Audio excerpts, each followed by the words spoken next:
Salut Massiwa et merci d'être là pour partager ton expérience avec nous. Bah, salut Donc Léna, merci de me proposer d'être là et c'est cool tout ce que tu fais pour tous les Émaliens qui souhaiteraient partir après, c'est cool. avec plaisir. Et bah, pour commencer, si tu veux parler un petit peu de toi, bah, quel département tu étais, enfin, dans quel département tu as étudié à Alès, et puis un peu commencer par le contexte de ton SEO qui est différent des autres cette fois, mais t'en parleras bien mieux que moi. Bah, du coup, pas de souci. Alors, ouais, enfin, je suis toujours en 2IA. Donc, j'ai fait ma 2A dans ce département et ensuite, donc, j'ai pris la décision de faire une année de césure. Alors, bah, pourquoi une année de césure? Bah, pour plusieurs raisons. D'abord, j'avais envie de voyager depuis plusieurs années. C'est la raison numéro un, je pense, qui m'a motivé à faire ça. Ensuite, il y avait aussi, j'avais très envie de progresser en anglais. Parce que je voyais l'échéance donc de l'entrée dans le monde professionnel arriver, mon niveau en anglais n'est pas du tout décollé. Donc je me suis dit, ça peut être important d'un peu améliorer ces skills-là. Et aussi, je pense que j'avais besoin de faire une pause dans les études parce que bah, entre la prépa, bon, je peux pas dire que c'est vraiment compliqué à l'école, mais voilà, juste après la prépa, j'ai envie d'une petite pause différente de la pause 1A, 2A et Mayenne. Donc voilà, c'est ce qui m'a motivé à faire une année de césure, qui est quand même différent, je pense, d'un départ à l'étranger en S9 ou en double diplôme, qui implique encore d'avoir quand même pas des comptes à rendre, mais de suivre des cours et un cadre scolaire. Je voulais un cadre complètement différent, dicté par moi-même. Donc voilà. OK, et donc au moment de choisir, de faire une césure, tu avais déjà des plans? Tu avais déjà, trouvé un stage à l'étranger ou quelque chose ou pas du tout? Alors j'avais des plans, j'avais une idée de comment je voyais mon année de césure. Finalement, c'était complètement différent de ce que j'avais prévu, mais en beaucoup mieux. Par contre, j'avais aucun stage. J'avais des plans, mais pas de concret. Alors pour entrer plus dans les détails, de base, j'avais envie de faire moitié humanitaire et moitié stage. Donc pour valider mon SEO, mais aussi parce que je sais pas, je pense que j'avais aussi à ce moment-là un peu l'impression que une année de césure, ça impliquait un stage, ce qui est le cas dans beaucoup d'écoles. Donc par exemple dans les centrales, je sais qu'ils font des césures pour faire des stages, mais je me suis vite rendu compte après que c'est pas du tout le cas. Vraiment, c'est ça qui est cool, vu que je sais pas, c'est le fait que ce soit nouveau ou juste que le système est beaucoup plus tolérant, mais on n'est pas du tout obligé de faire des stages et voilà. Donc finalement, ça a changé derrière, mais c'était mes premières idées de césure. 6 mois d'humanitaire et 6 mois de stage. OK, et du coup donc ça a été validé par, la DAI, enfin par Alès en tout cas, du côté de Ouais, l'école, exactement.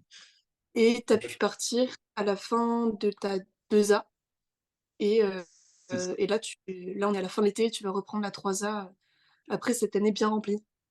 Oui, c'est ça. Bah, en gros, pour en plus dans les détails sur ceux qui s'intéresseraient, en décembre de 2A, de 2A, je dis pas de bêtises, on doit prendre la décision donc de partir en semestre ou en double diplôme ou en année de césure. Donc c'est à ce moment-là qu'il faut envoyer un mail à James Olivier, notamment.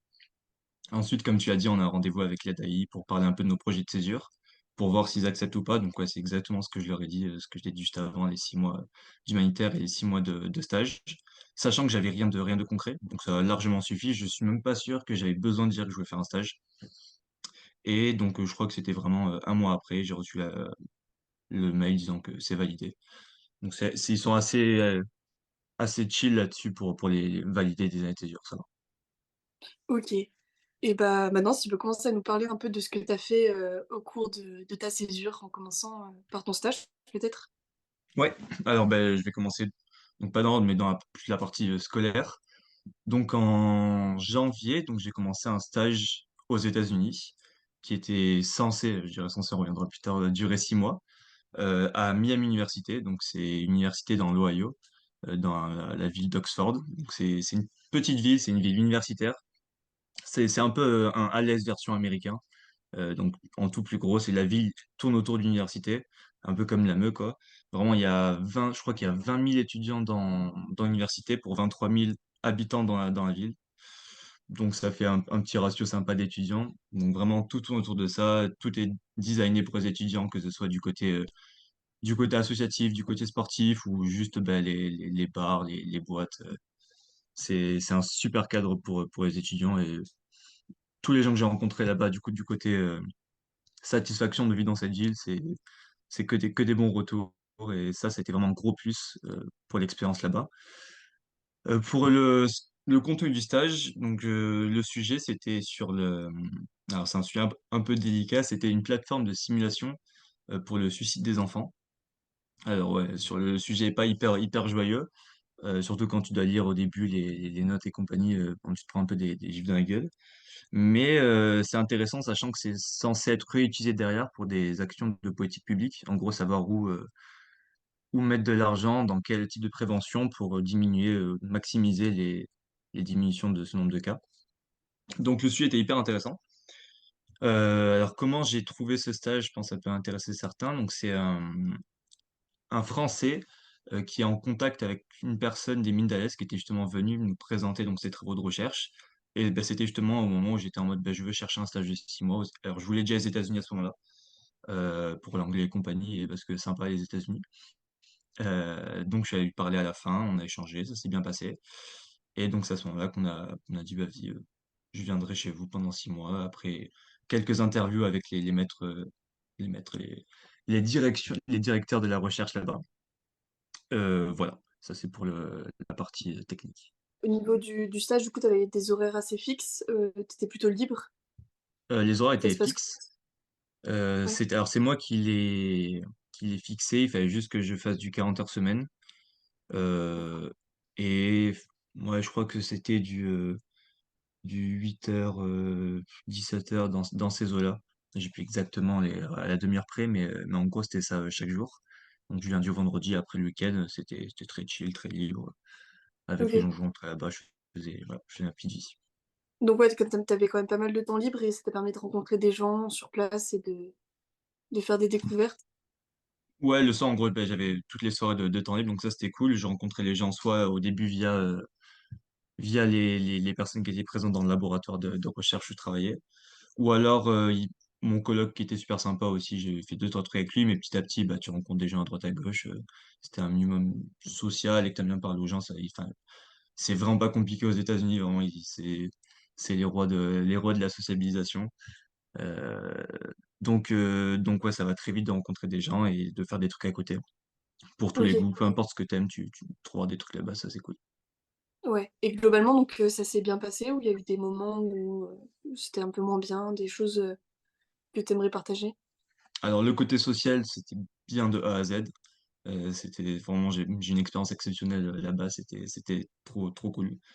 Les gens étaient vraiment super sympas, accueillants, marrants et ouverts, ça c'était très cool. Après, les problèmes, c'était du côté du stage.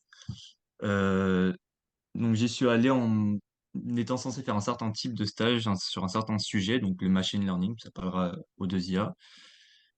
Sauf qu'en arrivant là-bas, ce que j'ai fait, c'était pas du tout ça, c'était plus du code dur, du- plus du développement logiciel. Voilà. C'était plus ça. Alors, le sujet était très intéressant, je savais que c'était ce sujet-là, mais je pensais que ça allait être sur une partie machine learning. En arrivant là-bas, c'est pas du tout ce que j'ai fait.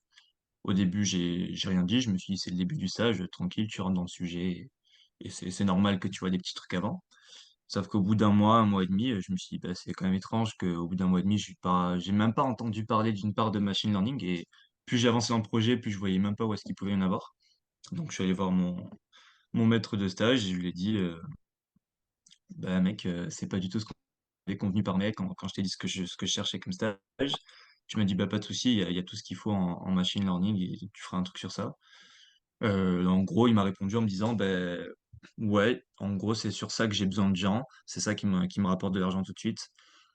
Enfin, en gros, de l'argent, c'est ça qui donnait les subventions à son laboratoire, je crois. En gros, voilà, il avait besoin de personnes là.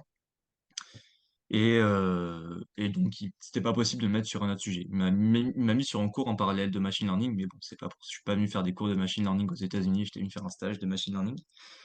Donc, ça s'est très mal passé avec lui. Il a pas voulu revenir sur son truc. C'était en gros, c'est soit ça, soit tu te casses.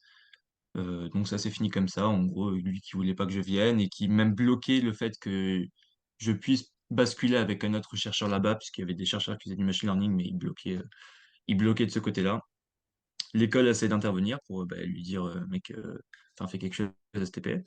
Mais impossible. Bon, il était très particulier, socialement, très particulier. Voilà, je vais pas non plus cracher dessus, ça sert à rien. Voilà, mais il était particulier, donc voilà, l'école m'a rappelé en me disant que ça servait à rien.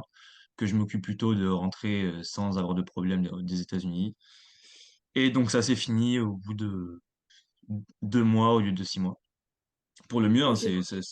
bah, mieux que c'est moi qui ai préféré aussi arrêter de faire ça plutôt que de continuer à faire un stage pendant 6 mois qui m'intéressait pas pendant une année de césure, donc sur un stage que j'étais pas obligé de faire. Ça aurait été certainement plus délicat sur un stage 2A ou 3A où bah, tu as quand même besoin d'une validation. Là, j'étais en année de césure, je me suis dit, bah, ce serait quand même con de gâcher ton année de césure à faire quelque chose qui te plaît sans plus. Ouais, t'avais rien à perdre sur le moment, en tout cas, par rapport à ça. Exactement. Exactement. Ouais, J'ai donc grosse pas. déception. Ouais. Bah, ouais, déception de quand même pas avoir fait sur le coup ce pourquoi j'étais allé, mais du coup là maintenant avec le recul, puisque bah, c'est quasiment la fin de la césure, bah trop bien que ça se soit arrivé parce que derrière j'ai pu faire d'autres choses incroyables. Donc justement, je sais pas si tu veux que j'enchaîne ou si tu veux encore peut-être parler des États-Unis, Non, bah, au vas-y. niveau peut-être au niveau de l'immigration, est-ce que ça a été assez simple ou plus compliqué? Enfin, à quel niveau t'as eu des soucis ou pas? Si tu des conseils à donner? Quand tu veux partir avec une université, il y a tout qui est mis en place pour que tu aies aucune galère. Donc de ce côté-là, pour moi, c'était pas du tout compliqué. Mais avant ça, ouais, je m'étais renseigné pour le faire sans passer par ça. Et c'est un enfer. C'est complètement un enfer d'avoir un visa longue durée pour pour les États-Unis sans avoir une vraiment bonne raison et un bon sponsor en gros. Donc quand tu pars avec une université ou j'imagine entreprise, c'est pareil. Enfin, ça dépend desquelles. Il n'y a pas de souci, c'est facilité. Vraiment, j'ai pas du tout galéré. Tu vas juste à Paris, il te pose des questions, qu'est-ce que tu vas faire là-bas? Évidemment, à l'américaine, en te mettant des petits coups de presse, mais tant que tu sais pourquoi tu y vas, y a aucun souci. OK, bah, tant mieux et donc au final, ce stage qui s'est écourté, ça t'a permis de faire, d'autres choses aux États-Unis? Ouais, donc du coup, mon stage qui s'arrête, ça implique aussi mon visa qui s'arrête. Euh, Sauf que, puisque, alors bon, je sais pas, ça peut-être ça servira à des gens, mais vaut mieux que ce soit toi qui arrêtes le stage plutôt que ce soit eux qui te disent, bon, bah, ça doit s'arrêter. Si jamais c'est sur le point de s'arrêter, faut y aller et dire, OK, c'est moi qui veux arrêter le stage. Parce qu'en gros, ce qui se passe, c'est que si on t'arrête le stage, tu dois partir immédiatement. Alors, immédiatement, il est un peu impossible en réalité, mais sur les faits, tu dois partir immédiatement du territoire. Alors que quand tu demandes de partir et d'écourter le séjour, tu as 30 jours. Donc, je me suis dit, bah, plutôt que de rentrer tout de suite, autant profiter de ces 30 jours pour voyager. Ce serait con d'avoir traversé l'océan et de pas pouvoir en profiter. Donc, bah, je me suis organisé en dernier moment, à la dernière minute, un petit périple aux États-Unis où donc j'ai fait 5 grandes villes. C'était incroyable. Bon, ça restait des villes, mais donc j'ai fait San Francisco. C'était exceptionnel, hyper amoureux de cette ville. C'est celle où je comptais pas aller de base, mais giga coup de cœur. Los Angeles, j'ai moins aimé, mais bon, je suis content de l'avoir fait, mais bon, sans plus. Miami Beach, bon, ça, vraiment, c'est pour la fête et la plage, hein, pas de déception, je m'y attendais à pas à plus, pas à moins. Ensuite, j'ai fait Washington, hyper cool.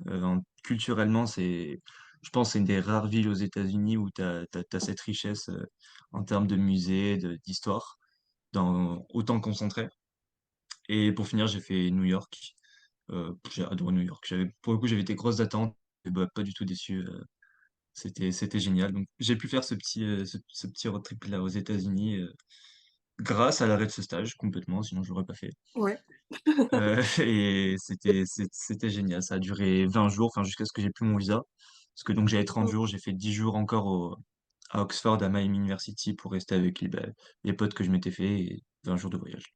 Tu pas eu peur de voyager tout seul, de partir à l'étranger? Tu à l'aise au Hmm. final en anglais à ce moment-là?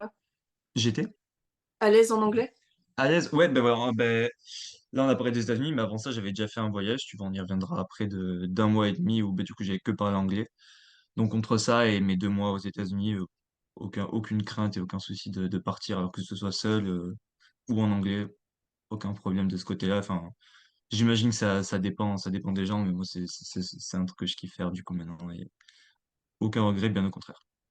Ouais, trop bien. Bah, ça avait l'air d'être une belle expérience malgré les complications du stage. Je garde que les bons côtés, que les bons souvenirs et même les mauvaises choses ont débouché sur des Ouais. super belles opportunités, donc que Ouais, des bah, bons tant mieux. souvenirs finalement. Bah oui. Ouais, super et donc après tu es retournée en Europe.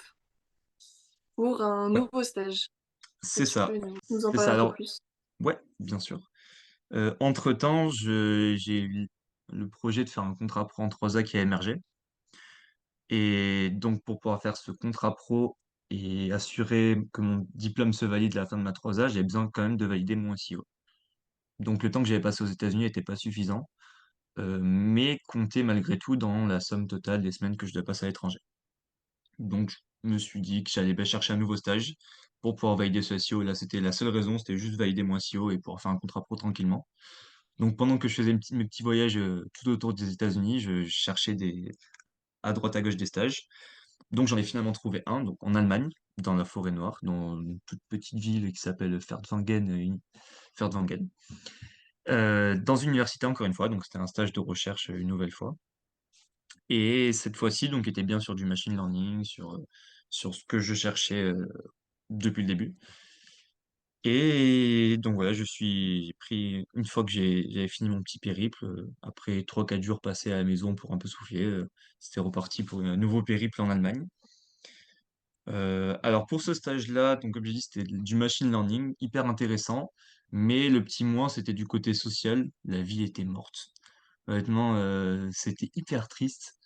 Pourtant, c'était Ouais, une plutôt grosse université de 4000 étudiants. Donc, quand on compare à l'ES qui a juste 1200 et quelques élèves et la richesse de la vie associative qu'on a, bah, c'était hyper triste de voir qu'une grosse université comme ça était si pauvre en vie associative, en vie étudiante.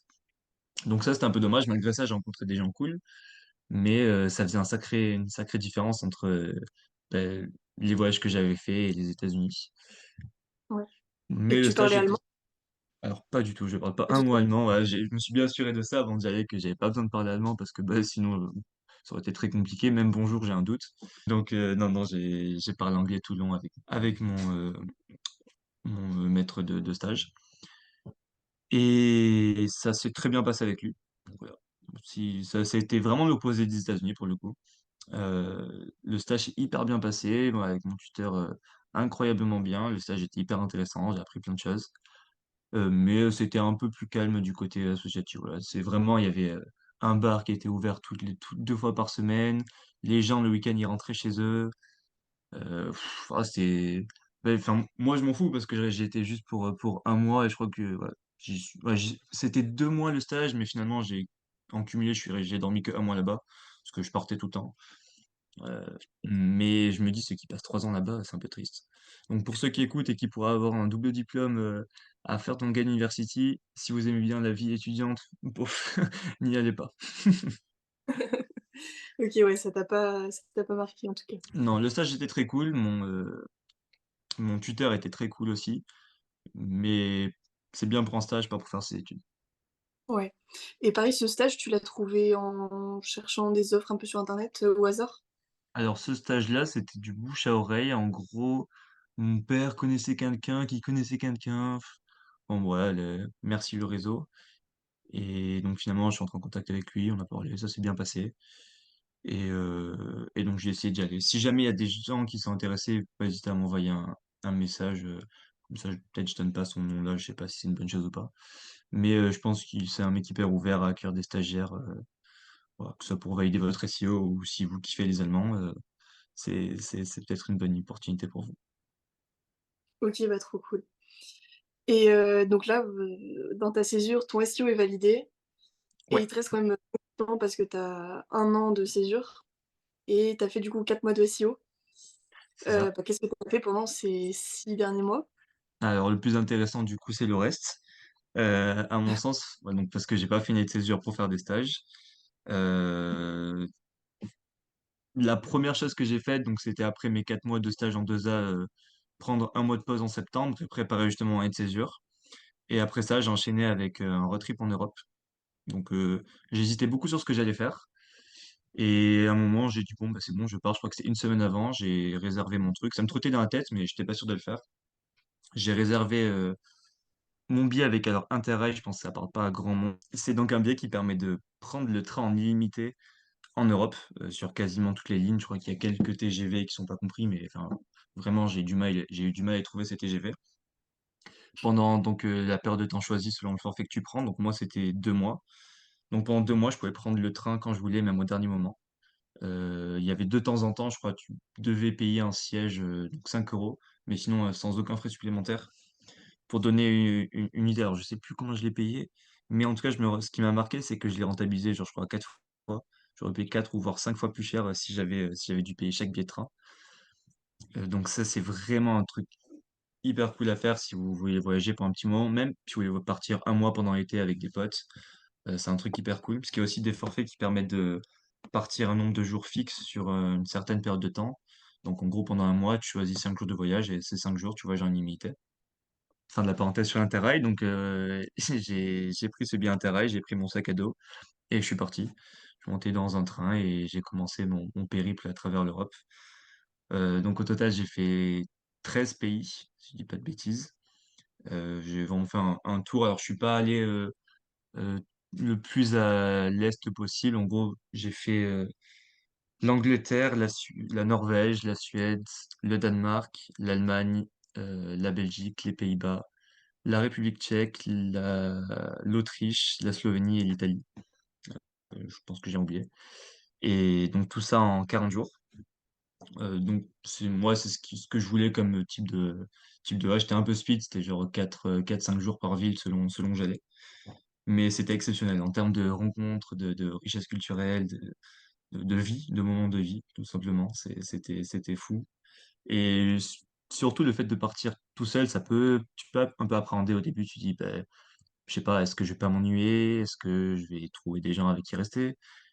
Ben, vraiment, oui. Et t'es jamais autant peu seul que quand tu voyages seul.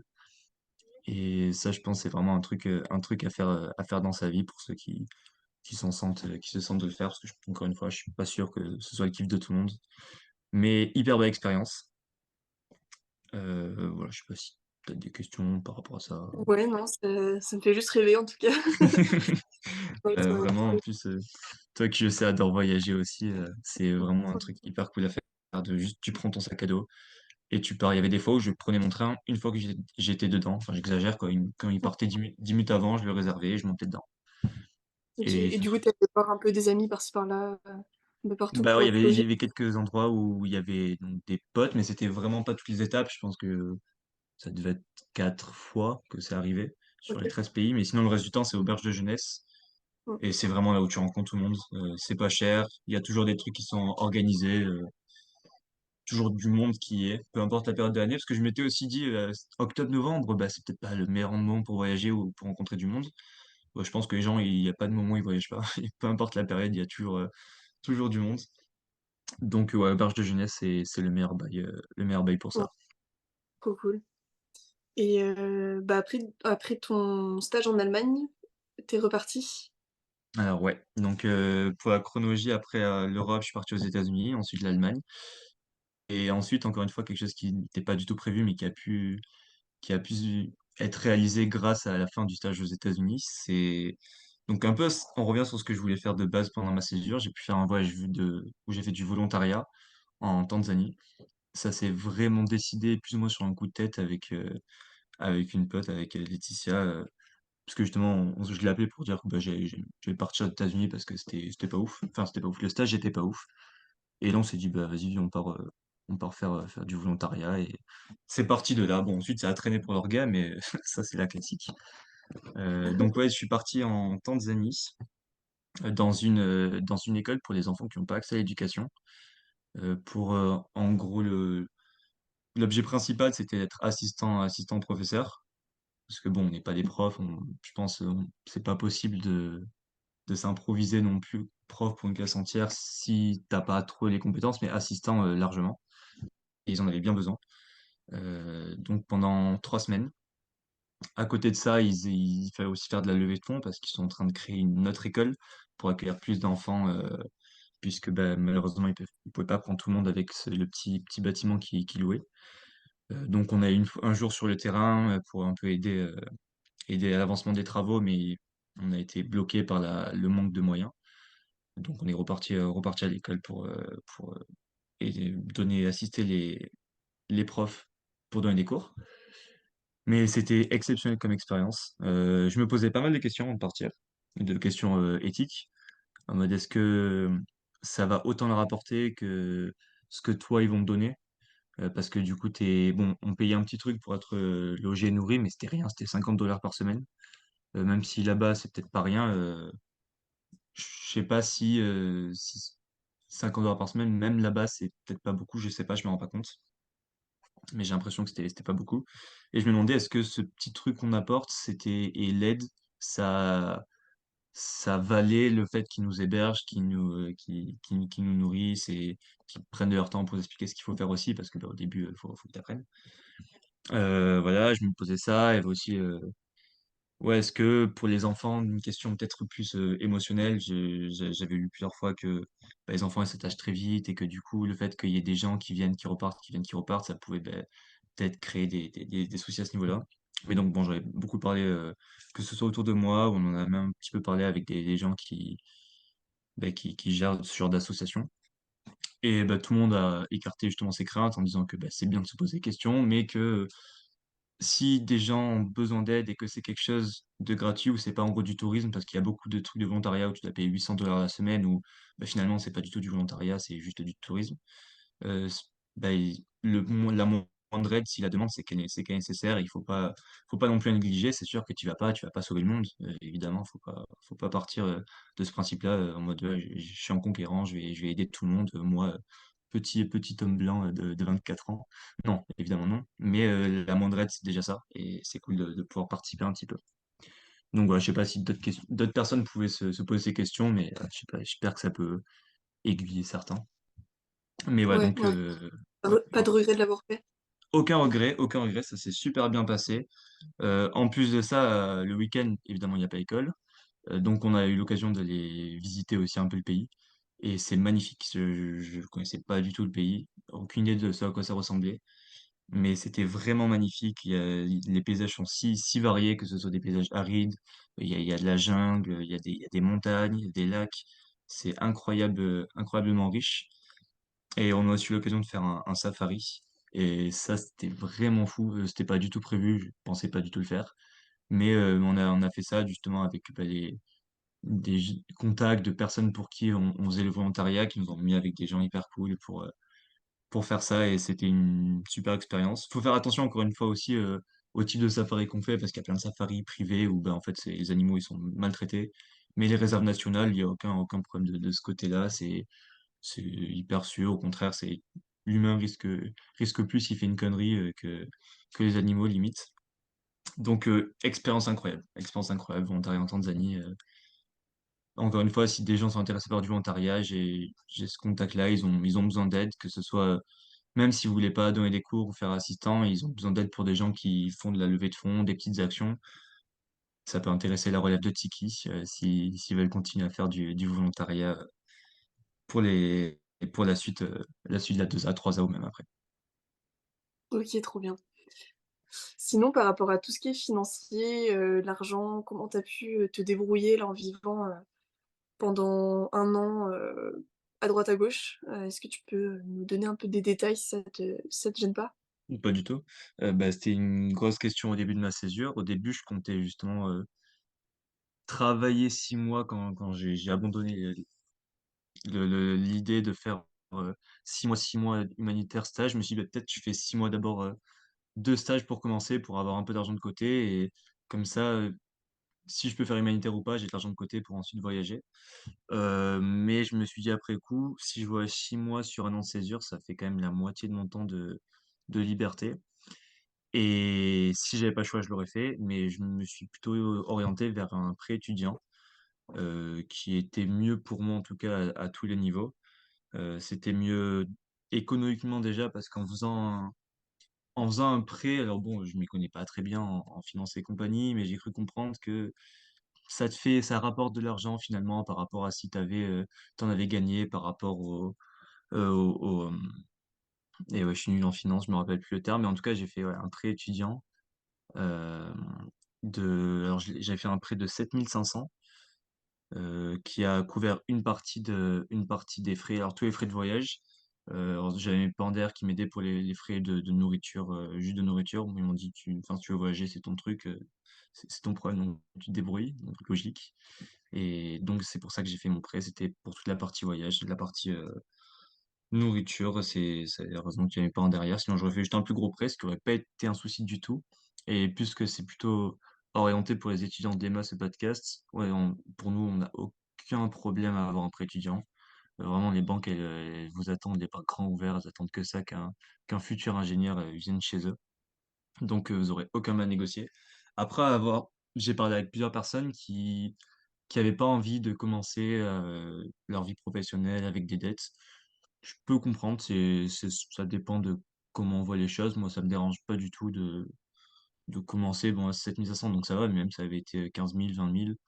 Je m'en fous. Avec ce que j'ai vécu, honnêtement, ça valait largement le coup.